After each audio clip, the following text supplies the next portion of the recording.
sana, tuungane pamoja mpaka pale mwisho. Tunaamini kama utakuwa na maswali utaweza kuyatuma ili mkuu aweze kuyajibu. Karibu sana kwenye Morning Agenda, kipindi ambacho ni hatma ya kujua yale mambo ambayo serikali inatekeleza katika miradi na mambo ambayo ni taasisi za serikali ambazo zipo katika serikali ya Jamhuri ya Muungano wa Tanzania. Karibu sana, tuende pamoja mpaka mwisho.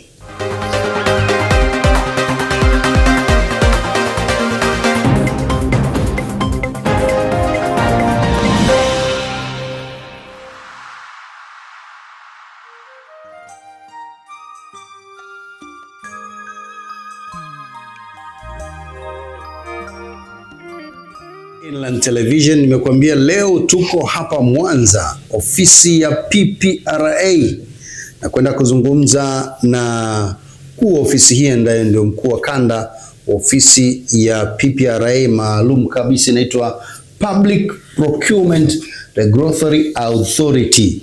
Hawa ndo wale wanasimamia manunuzi ya serikali. Niko na mheshimiwa hapa, tutakwenda kujitambulisha majina yake, ambaye ndio mwenyeji wetu.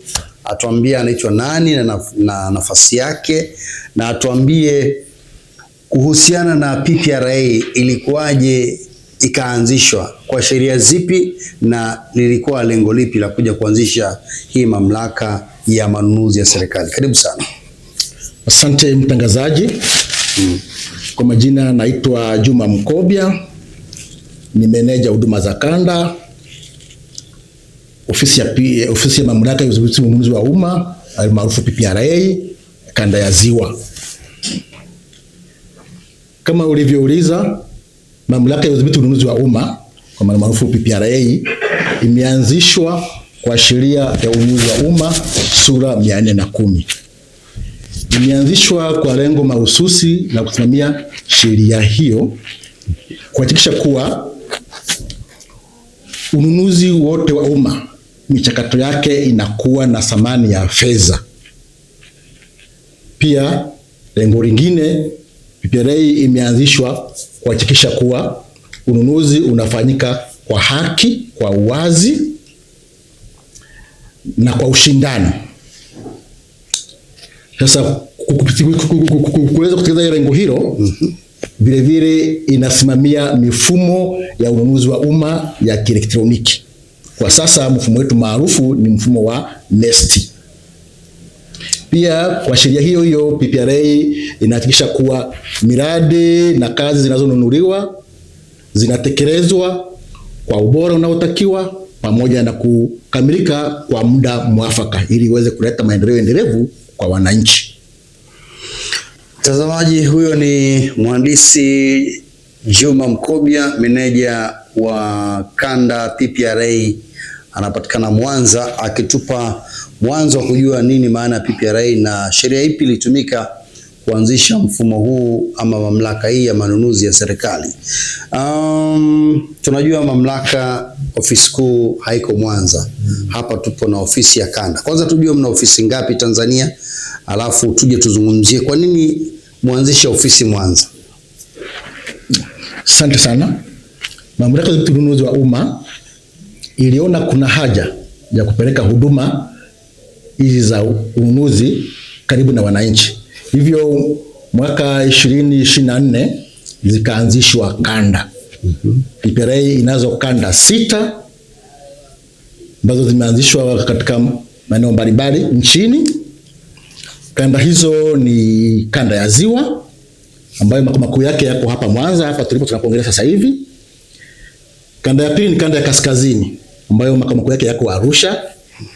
Tunayo kanda ya Pwani ambayo makao makuu yako jiji la Dar es Salaam.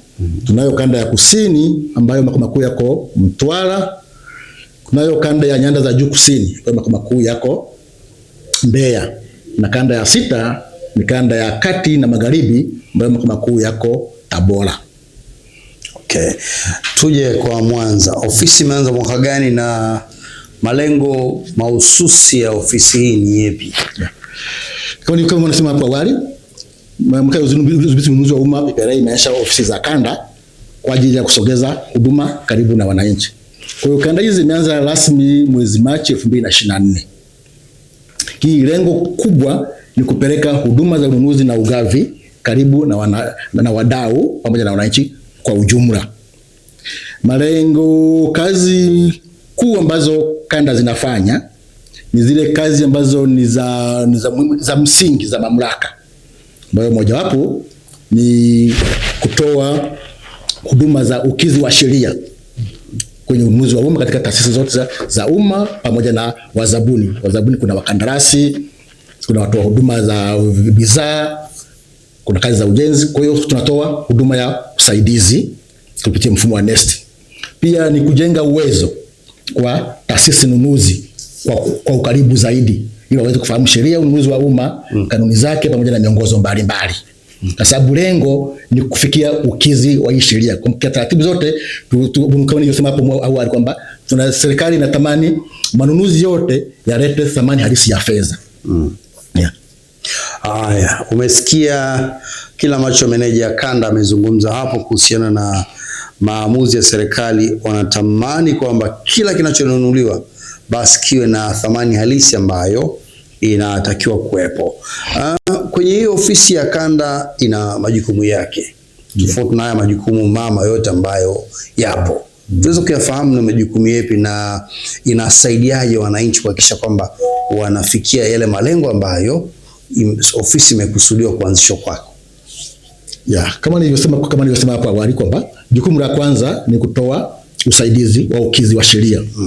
Kwa mfano tunalo dawati la huduma kwa mteja. Kwa hiyo mteja anafika hapa kwa kupata huduma, amekwama sehemu katika mchakato mzima wa ununuzi, anasaidiwa. Mteja anapiga simu, tunamsaidia. Mteja anatuma email, anasaidiwa. Mteja anaingia kwenye live chat, anasaidiwa kumkwamua pale alipokwama wakati anafanya ununuzi wake. Hapo ni pamoja na taasisi nunuzi tangu wanapopandisha mipango yao ya ununuzi, kufanya tathmini ya zabuni mpaka kutoa tuzo ya zabuni. Na vile vile wazabuni na wenyewe wakati wanaomba, kuna mara afika labda anakwama, kwa hiyo anahitaji ule usaidizi. Kwa hiyo sisi tunamkwamua kutoka pale kufikia. Hii yote ili kufanya huduma zifanyike haraka, sababu lengo kuu kupunguza muda na gharama katika mchakato mzima ya ununuzi. Okay. Na toka ofisi ya kanda Mwanza imeanzishwa 2024 mpaka sasa, majukumu yapi ambayo mmeshafanya ambayo kidogo na nyinyi mnaweza mkasema jamani, kanda ofisi yake ya Mwanza imefanya mambo haya na haya? Ndugu mtangazaji, kwa kweli ofisi za kanda zimefanya kazi kubwa sana, na waanzishaji wake kwa kweli wameleta manufaa makubwa. Ofisi ya kanda, kwa mfano hii kanda ya Ziwa, tangu ilivyoanza kwamba tumetembelea tuna mikoa mitano kwenye kanda yetu. Tuna mkoa wa Kagera, Geita, Mwanza, Simiyu na Mara. Kwa hiyo ndio mikoa mitano ya kanda ya Ziwa. Kwa hiyo tumetembelea ofisi za mikoa zote kuambia kwamba ofisi sasa hivi ya kanda iko hapa kwa hiyo kutoa usaidizi. Tumetembelea halmashauri zote kwenye kanda yetu, ziko 37. Kwa hiyo tumekutana na management za hizo halmashauri zote za kanda yetu, na kutoa usaidizi kwenye changamoto ambazo kutana nazo kwenye mfumo wa NeST, kwa sababu bado ulikuwa ni mpya. Tumetembelea taasisi za umma kama TANROADS, TARURA, RUWASA, zote za kwenye kanda, taasisi zingine mbalimbali, na tumeendelea kutoa usaidizi kwa sana. Na mpaka sasa hivi kwa kweli katika kutoa hizi huduma kupitia kanda tumetoa usaidizi mkubwa, na sasa hivi hata wadau wa ununuzi wenyewe wanaona manufaa ya hizi ofisi za kanda. Okay. Na mtu anaposikia manunuzi ya serikali, mwananchi ambaye hajui kitu, anapata picha gani kwamba serikali na yenyewe inanunua, serikali inaagiza? Msaidia hapo kujua ni vitu gani ambavyo serikali inaweza sema kwamba haya ni manunuzi ya serikali. Ni yapi? Manunuzi ya serikali, kwamba kwenye ununuzi wa umma kuna sehemu mbili. Kuna taasisi za serikali ambazo ndio zinaita zabuni au tenda. Sasa taasisi ya serikali yenyewe inafanya kazi kama tunavyojua, kwa mfano bajeti ya serikali 70% yote ni kwenye ununuzi. Sawa. Kuna kazi za ujenzi, kazi za bidhaa, kuna kazi za ushauri, Kuna kazi ambazo sio za ushauri. Zote zinafanywa na taasisi za serikali. Lakini nani anazifanya hizo kazi? Wanazifanya wananchi, makampuni. Wanafanya makampuni, mzabuni mmoja mmoja. Kwa sasa hivi kazi tuna roko fundi. Kwa hiyo kuna pati mbili. Kwa hiyo PPRA anafanya usaidizi kuwezesha hizi taasisi nunuzi ambazo zina kazi na hao wanaofanya hizo kazi. Sawa. Kwa hiyo mnaingia kama watu katikati. Na ili serikali pia ina taasisi ambazo unasema zinanunua ama zinatoa tenda. Ili mtu afikie hatua hiyo kupata hizo tenda ama serikali kuwa imetoa hizo tenda, mtu anatakiwa afuate vigezo gani? Serikali hizi taasisi nunuzi za serikali. Kwa mfano kama sasa hivi mwaka fedha ambao sasa hivi tumeanza mwezi wa 26-27. Naam. Kwa fedha 26-27. Kila taasisi nunuzi sasa hivi imeshaandaa mpango wake wa ununuzi wa mwaka. Naam. Sasa katika mpango wake wa ununuzi wa mwaka ndio nimepanga kazi zake ambazo tutazifanya. Kuna kazi za ujenzi, kuna kazi za kuhitaji bidhaa, kuna kazi za kuhitaji ushauri. Sasa hizo kazi sasa kwenye ule mpango, kwa hiyo zile wazabuni wakandarasi wataziona kwenye mfumo wa ununuzi wetu wa umma ambao unatoka kama NeST. Hizo kazi wanaziona, ni public, wanatangaza mpango. Kwa hiyo kishafika na muda sasa anapotangaza sasa ile kazi moja moja, lazima wazabuni wanaiona hiyo kazi kwenye mfumo.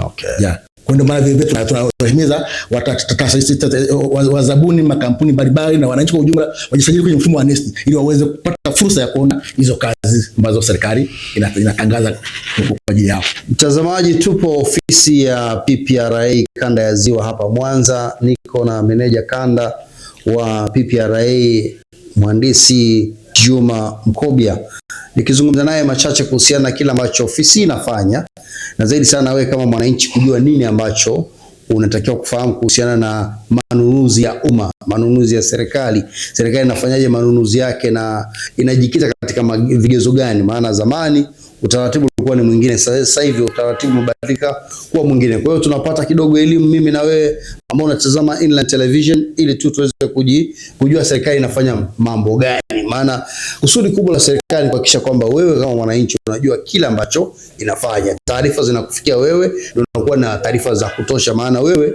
ndio mlipa kodi, wewe ndio unataka kujua kodi yako inatumikaje. Kwa utapata nafasi ya mapumziko tutakaporejea pia ya kuangalia mfumo wa NeST. NeST imekuwa ni ndio talk of the town. Yaani ndio kila mtu anazungumzia NeST. NeST ni mfumo wa namna gani? Unatumikaje na una faida gani kwa mwananchi ambaye ama taasisi ambayo itajiunga huko ndani ya NeST? Hayo yote tutajua mara baada ya mapumziko yafuatayo.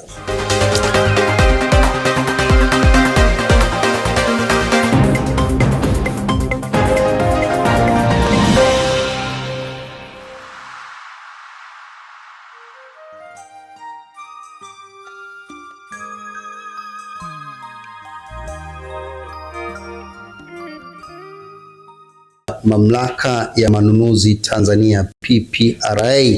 Tuko hapa ofisi ya kanda ambapo inapatikana ofisi za mkuu wa mkoa wa Mwanza. Maeneo haya ndio yanapatikana, wana ofisi yao nzuri hapa. Kama una shida zako za mambo ya manunuzi au unataka kujua nini maana ya manunuzi ya serikali au unataka kujua nini maana ya mfumo wa NeST, basi hapa ndo sehemu sahihi ambapo ukija utakutana na dawati hilo, utapewa maelekezo yote. Kutoka hapo umekuwa ni mwingi wa taarifa, na ukishakuwa na taarifa na maana mtu mmoja akishaelimika basi anaelimisha na wengine. Niko na meneja kanda hapa. Sasa tunakwenda kujua mfumo wa NeST, mfumo ambao umekuwa maarufu sana. Kila mtu anakuambia hujajisajili NeST, hauko NeST. Sasa ndio nataka tujue meneja, mtu anaposikia NeST ni nini? Mfumo wa NeST ni mfumo gani, na kwa nini mliona mwanzishe NeST? Mlitaka kudhibiti nini ama mtaka serikali itaka kuachieve nini? Asante, shukrani sana mtangazaji. Kama mwenyewe ulivyoeleza kwamba sasa hivi NeST ndo wimbo kwenye swala zima la ununuzi wa umma. Kama nilivyoeleza hapo mwanzo kwenye majukumu ya mamlaka ya ununuzi wa umma, kwa mojawapo ni kusimamia mfumo ya ununuzi wa umma wa kielektroniki. Hapo kabla ya mfumo wa NeST tulikuwa na mfumo mwingine unaitwa TANEPS. Lakini baadaye ndio tukaja kuanzisha mfumo wa NeST. Awali ya yote, kwa niaba ya mkurugenzi mkuu, shukuru serikali ya awamu ya 6 ambayo ilihiari kujenga huu mfumo ambao sasa hivi tunautumia na umeleta manufaa makubwa. Mfumo wa NeST kama mifumo mingine ilivyo ya kidigitali ya kuweza kurahisisha shughuli. Kwa hiyo mfumo wa NeST ndo sasa hivi tunaita ndo connection pekee ya kupata tenda za serikali. Kama unavyofahamu kwamba bajeti kubwa ya serikali inapitia kwenye ununuzi. Sasa ununuzi unafanyikaje ili uwe rahisi na kama uweze kuleta hiyo thamani halisi ya fedha tunayohitaji, kwamba kila senti ya serikali itumike kwa manufaa. Kwa hiyo tukaonyesha mfumo ambao unaweza kurahisisha hiyo shughuli. Kwa hiyo serikali imejenga mfumo huo wa usimamizi wa umma kwa lengo la kuhakikisha kuwa teknolojia inasaidia kufanya shughuli ziwe rahisi. Sasa hivi zabuni za umma zote zinapatikana kwenye mfumo wa NeST. Hakuna zabuni ambayo inaweza kufanyika nje ya mfumo wa NeST. Na sasa hivi zabuni zote mpaka ngazi za chini za huduma chini za serikali za mitaa, yaani shule za msingi, sekondari, vituo vya afya, hospitali, zote sasa hivi zinapatikana kwenye mfumo wa NeST. Hakuna zabuni serikali ambayo inafanyika nje ya mfumo wa NeST. Kama ulivyosema, mfumo wa NeST umekuwa na faida kubwa sana kwa taifa letu. Labda nitataja baadhi ya faida hizo. Mfumo wa NeST umepunguza sana muda za kufanya michakato ya ununuzi pamoja na gharama. Kwa sababu sasa hivi taratibu zote kuanzia kuandaa mpango wa ununuzi, kutangaza zabuni moja hizo za kazi, mpaka kutoa mkataba na kusimamia mikataba yenyewe. Kwa sababu hakuna namna ambayo mtoa kazi na muomba kazi kama mzabuni wanaonana. Na kwa swala muda sasa hivi umepungua sana. Zamani ulikuwa wakati mwingine kuandaa tu document inachukua siku 10 na ngapi, katika sasa hivi siku 3 ngapi. Kutangaza kwa kufungua. Sasa ilikuwa zamani lazima mtuhudhurie vikao vya ufunguzi wa zabuni.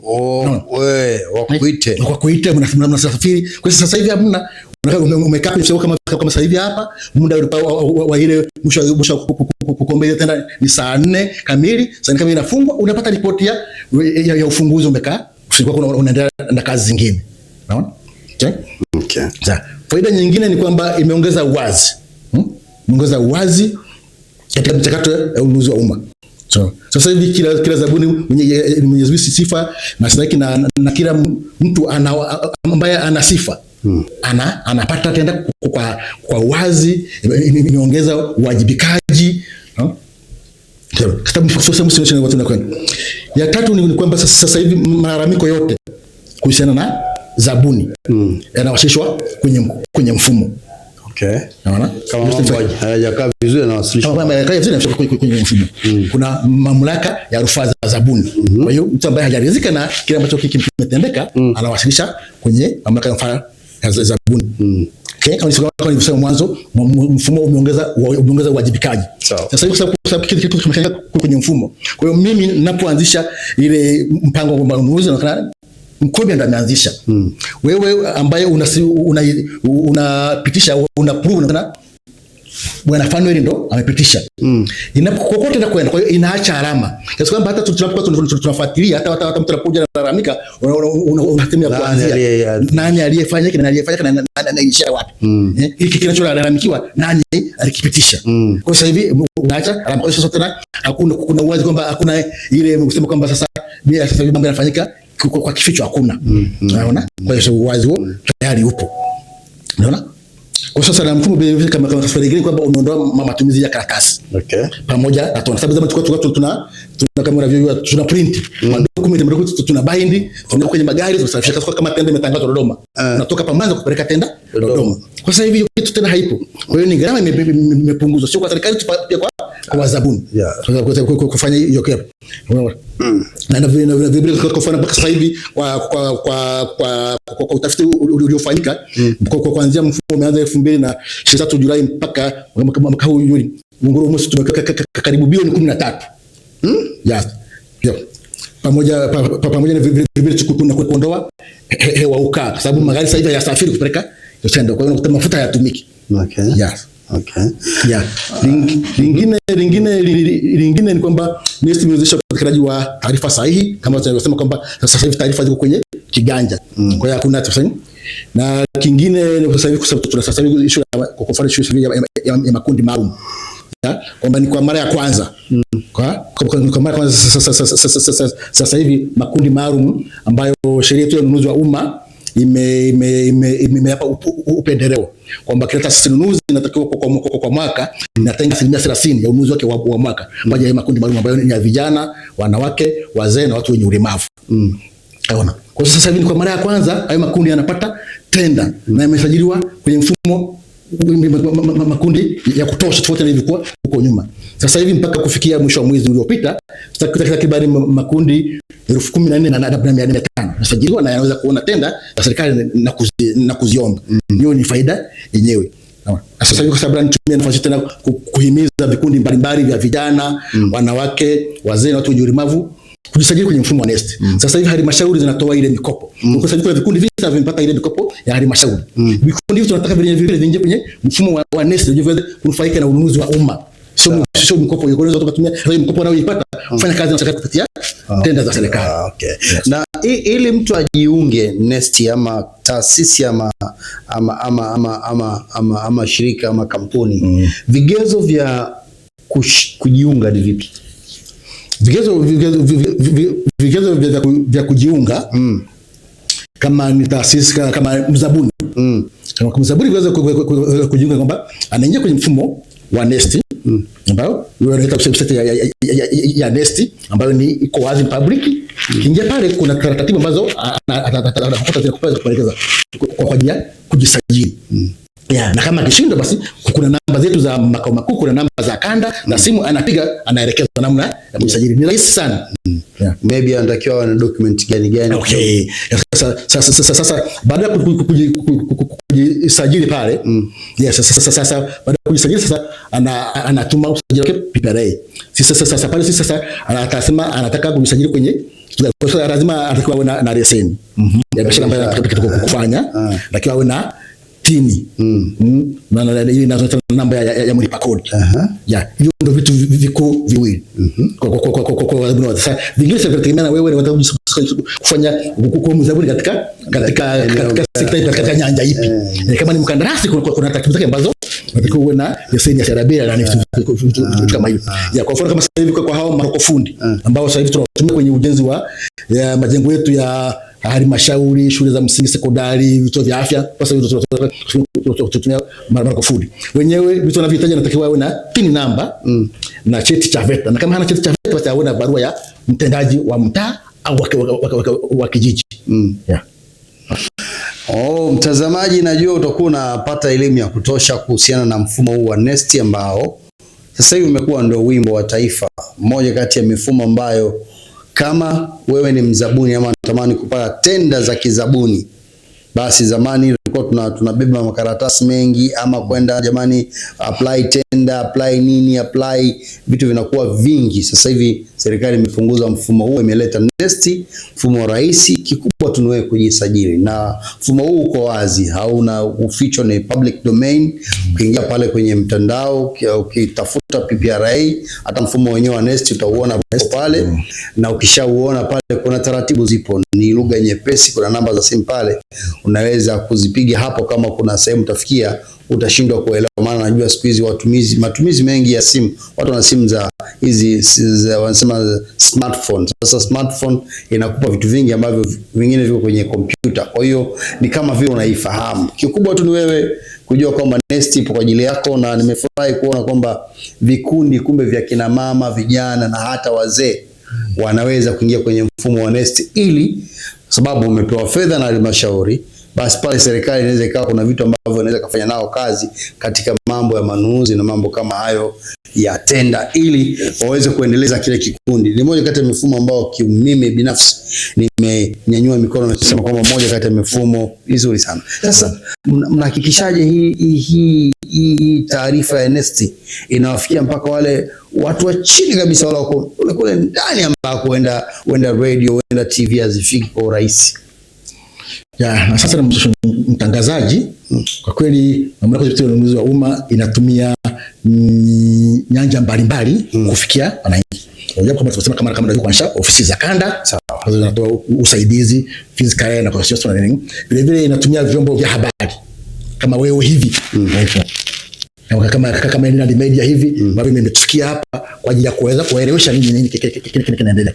Tumia TV, tumia radio, tumia magazeti, tumia hivi tunaita hizi mitandao ya kijamii, yes, Facebook, Instagram, yote ukiingia kwenye website pale ya PPRA unakuta zile hizo mitandao ya kijamii zote iko pale namna ya kuweza kukufikia.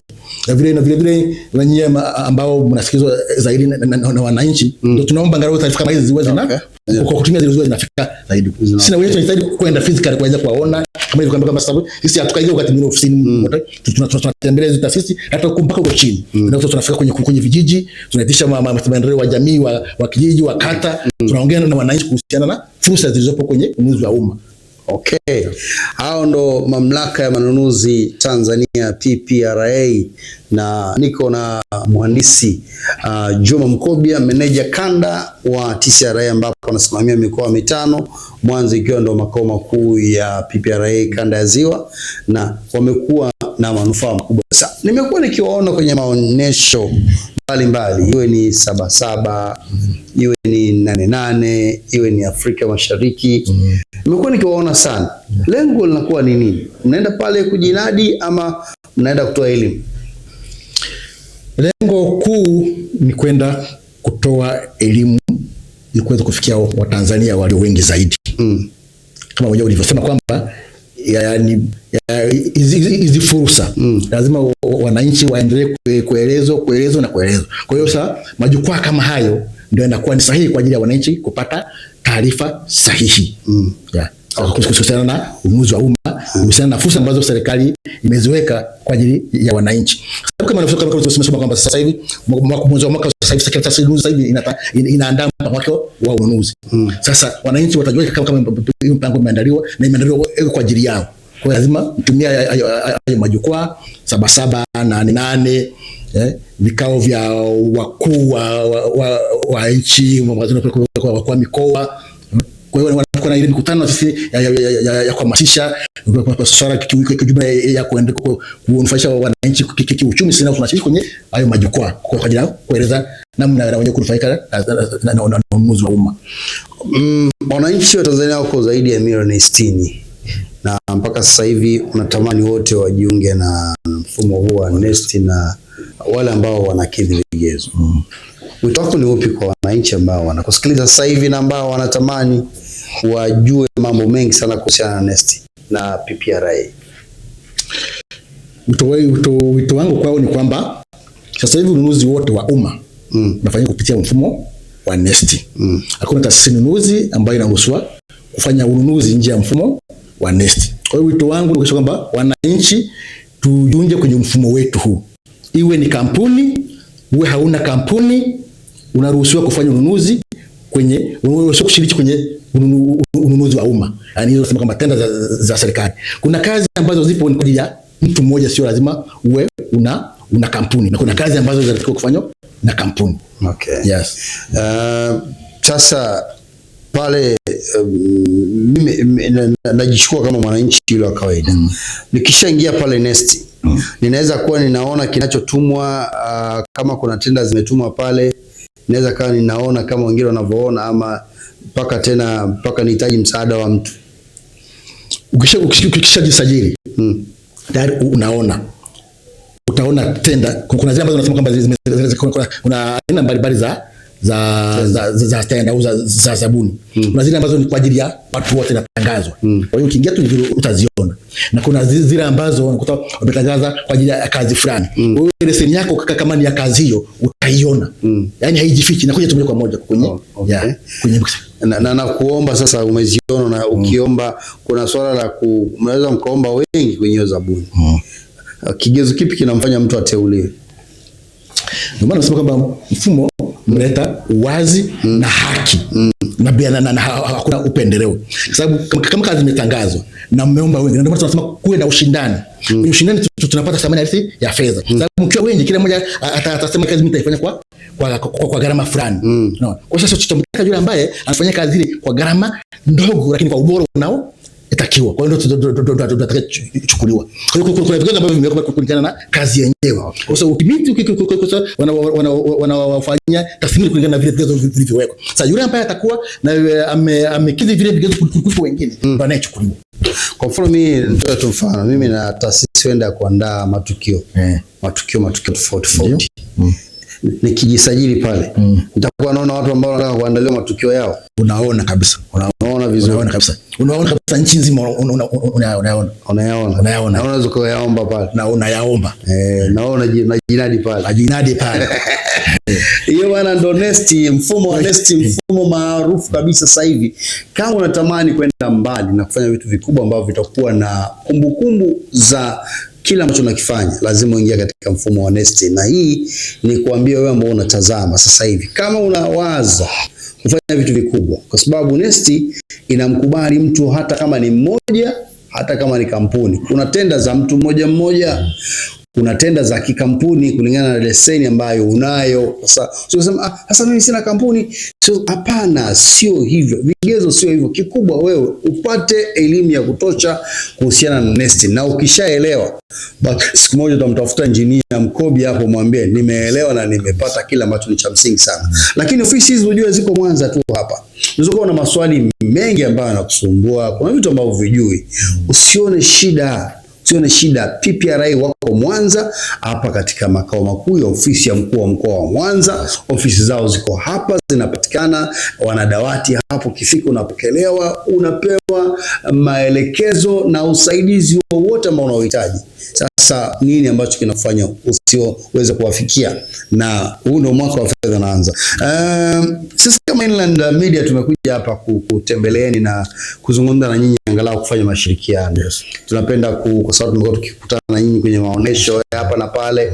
Tukasema sio vibaya na sisi, kwa sababu tuna mpango wa kuja na uzinduzi wa media yetu hii, angalau tuwafikie PPRA. Kwanza unajisikiaje kutembelewa na Inland Media hapa, Inland Television hapa kwa ofisini, na unaiona inaendaje? Kwa sababu kwa muda mfupi tu ulitupokea kwa bashasha na ukatupa nafasi ya kufanya nayo kipindi leo. Kwa kweli toka kwenye nafsi ya moyo wangu, mtangazaji Bwana Fabian, nimejisikia raha sana. Kwa kweli kwa niaba ya mkurugenzi mkuu wetu wa mamlaka za uzinduzi wa umma PPRA, ni kushukuru sana kwa niaba ya siseme kwa unahitaji ni kampuni nini? Kwa niaba ya Inland Media. Sasa hivi umesema mko na radio, sasa hivi mmeenda kwenye TV. Na kwa sasa mnavyojipanua hivi, nafikiri tutafanya na nyie kazi sana. Na nyie mtakuwa ni wadau wetu wazuri. Rudia neno watu wasikie kwamba tutafanya kazi na Inland Media. Sisi vyombo vya habari kwetu ni wadau muhimu sana. Kwa sababu ndio wanafanya wananchi wanajua nini kinafanyika kwenye serikali yao. Kwa sababu hizi fursa za uchumi ambazo zinapitia kwenye ununuzi wa umma, lazima wananchi wazijue. Kama unavyoambiwa kwamba 70 mpaka 70 ya bajeti ya serikali, ambapo sasa hivi ni trilioni kwa mkoa wa fedha 27 trilioni 62. Sasa chukua 60 mpaka 70 ni kiasi gani? Zote zinaingia kwenye ununuzi wa umma. Sasa hizo fedha ni kwamba ziko kwenye taasisi za umma, ambazo zinatakiwa wananchi wafanye hizo kazi, wanufaike na hizo fedha. Kwa hiyo bila kutumia nyewe, kwa kweli kwa ujio wako kweli nimefurahi sana. Bana, kwa niaba timu nzima ya wote ambao wanarusha matangazo haya, mimi niseme asante kwa niaba ya wote, mafundi mitambo, makameramani, madirector wote ambao wapo hapa na wako ofisini. Chukueni maua yenu kutoka kwa mhandisi Chuma Mkobia, meneja kanda, amesema atafanya kazi na sisi. Na sisi tunakukaribisha mheshimiwa, tutakuwa na uzinduzi wa televisheni yetu, itakuwa tarehe 22 mwezi wa 8. 22 mwezi wa 8 tutafanyia pale Bwiru. Kwa hiyo mwaliko wewe, tena tunakupa mwaliko rasmi hewani. Yaani tunampa mwaliko rasmi hewani kama meneja wa kanda wa PPRA, kwamba siku ya akija anatia moyo, na pia wataingia pia kama tutomba waingia kama sponsor kidogo kudhamini, ili PPRA pia watapata nafasi siku angalau kutoa nafasi ya mawili matatu pale kwa watu ambao watakuwepo. Mimi niseme meneja tunakukaribisha sana wewe kwa niaba ya mkurugenzi mkuu wa PPRA, najua anatutazama pia na pia atapewa hizo taarifa. Tukaribishe sana kwamba siku hiyo ni siku ya muhimu sana mkuu, tunawategemea sana wewe kwa niaba ya mkurugenzi mkuu, na hata ikiwezekana na yeye akaja, tutafurahi sana kuona kwamba kumbe sisi tuko party ya PPRA. Okay, nashukuru sana mtangazaji. Na mimi sasa kwa niaba ya mkurugenzi mkuu wa PPRA kipekee kabisa nikushukuru sana. Alafu na naomba nitumie nafasi hii pia na sisi kualika wananchi wote wa ununuzi wa umma kwenye kongamano la ununuzi wa umma la 10 litakalofanyika tarehe 29 mwezi 29 mpaka 31 mwezi huu katika kituo cha kimataifa cha mikutano AICC Arusha. Kwa hiyo mkutano huu, kongamano hili ni la ununuzi kwa ajili ya wananchi wote. Okay. Kuanzia taasisi ununuzi na wazabuni. Itahusisha wataalamu wote wa taasisi ununuzi, kuanzia wataalamu wa manunuzi, wanasheria, wakaguzi wa ndani, watumishi, tunaweza user department. Kwa hiyo na wazabuni wa kandarasi. Kwa hiyo ni kongamano letu la kuweza kujadili namna gani tutafanya ununuzi wa umma uwe rahisi.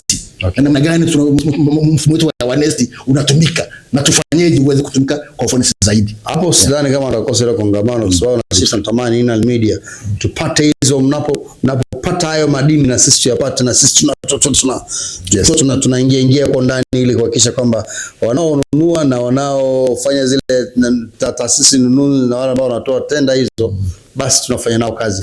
Mimi nikushukuru. Wenda una neno lipi ambalo unahisi ya kuuliza ama swali lolote ama kama ni majibu yoyote ambayo unatamani kuambia watazamaji wako ambao wanakutazama sasa hivi, kwa tunaelekea ukingoni kumaliza kipindi chetu? Kwa nafikiri yote umeniuliza. Labda na moja tu kuambia watazamaji wetu kwamba ofisi yao PPRA kanda ya Ziwa iko wazi masaa 24. Wanapenda changamoto yoyote watupigie simu zetu, zipo hewani muda wote. Wapigie ofisini kwetu physically au watume email. Okay. Kwa sababu tuko hapa mahususi kwa ajili ya kuhakikisha kwamba kazi zetu za ununuzi zinaenda zikwami. Mtazamaji, kwa muda wote tumekuwa pamoja tukitazama mawili matatu kuhusiana na mamlaka ya manunuzi ya umma, wanaita PPRA, Public Procurement Regulatory Authority. Hawa ndo wasimamizi wa manunuzi ya kiserikali na yote yanafanya vizuri, na kila mtu anayetaka kununua manunuzi ya umma basi lazima ajiconnect na hii mamlaka. Lakini pia hii mamlaka ndio inasimamia mfumo wa NeST, mfumo maarufu ambao unahusika na mambo ya kutoa tenda. Utajiona pale ndani kama una tenda, kama wewe ni mzabuni unataka zabuni fulani uenda ya ujenzi, utaona pale kuna tenda zinani, na pale ukishajisajili. Na hii NeST si ya kampuni tu. Watu wamekuwa kipotoshwa nadhani kwamba ni kampuni tu. Hata mtu mmoja, hata vikundi vya kina mama, vijana, wababa pamoja na walemavu mnaruhusiwa kujiunga maadamu mnatambulika na mmesajiliwa katika Jamhuri ya Muungano wa Tanzania. Yes.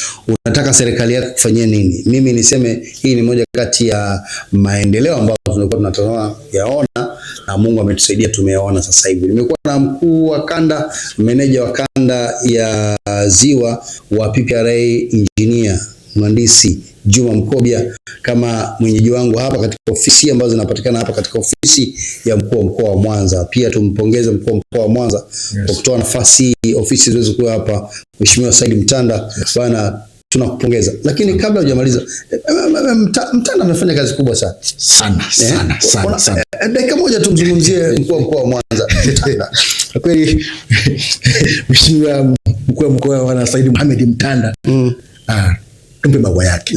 Yes, kwa kweli anafanya vizuri, na sio nyuko hapa tangu umetukaribisha hapa. Ya na katibu tawala wake wana baranda ya Elikana. Kwa kweli watu wako sawa. Ni watu wazuri, wanasikiliza, wanatusaidia sana. Kwa sababu hata tukiwa tukiwa na makongamano hapa, wao ndio wageni rasmi kuyafungua. Okay. Na wanaelekeza nini kitu zifanye. Kwa sababu na wenyewe ni taasisi. Yes. Sasa wenyewe wanafanya kwa vitendo. Sawa. Yes. Kwa mkoa Bwana Said Mtanda, pokea maua yako. Katibu tawala Bwana Elkana Blandie, pokea maua yenu pamoja na wasaidizi wenu wote. Mnafanya kazi nzuri, na sisi kama Inland Media tunawapongeza. Asante sana kwa wewe ambao umetazama. Asante sana meneja wa kanda wa PPRA kwa nafasi hii, na wewe ambao umetazama, Mungu akubariki sana, uwe na wakati mwema. Hii ni PPRA na kipindi kingine kitakuja tena siku nyingine hapa hapa. Zaidi sana tuendelee kukutana katika vipindi na maelekezo mengine ya vipindi vyetu vinavyofuata. Mimi naitwa Fabian Fanuel. Asante na uwe na siku njema.